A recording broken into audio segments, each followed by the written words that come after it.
This is Akşehir. It's Mulla Nasrudin's hometown, and they still remember their most famous and possibly their only famous son.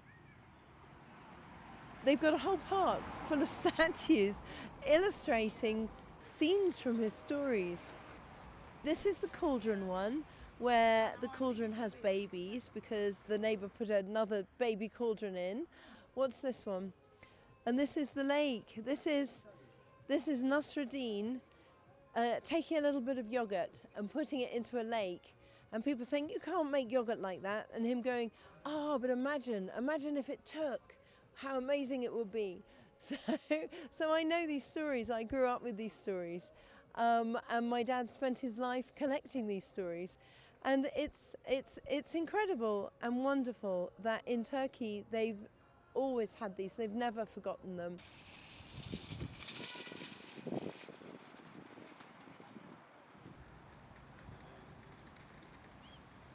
In one of his books about Mulla Nasrudin, my father writes, Nasruddin's tomb was fronted by an immense door, barred and padlocked. Nobody could get in, at least through the door. As his last joke, the mullah decreed that the tomb should have no walls around it. Well, I'm at the tomb and I can see it's actually a gate, and it's got a really, really impressive big padlock on. And absolutely there are no walls, there are pillars all the way around.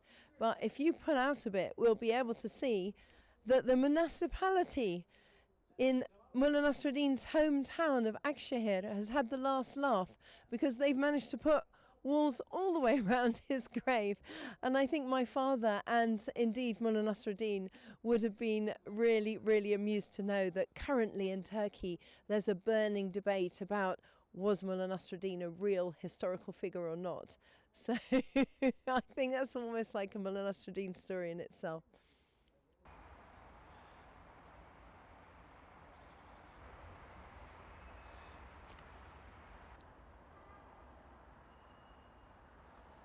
So people are still laughing at the jokes of Mulla Nasrudin. They're still part of daily life here. But Sufis like my father would say that the intuition, including the intuition of humour that they provoke, is a guide to a deeper sort of knowledge. And these stories are used almost like exercises.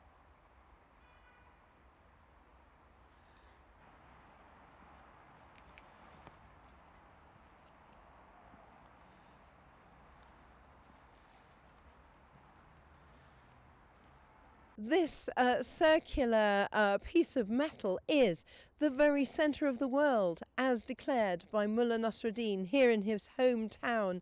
And that's actually made me think, and I guess that's the point of Mulla Nasrudin's stories, and I guess I'm now thinking, well, it could be the centre of the world, because so could this, and so could this. Anywhere, if you think about it, is the centre of the world. So it's a joke, but it's really genuinely made me think as well.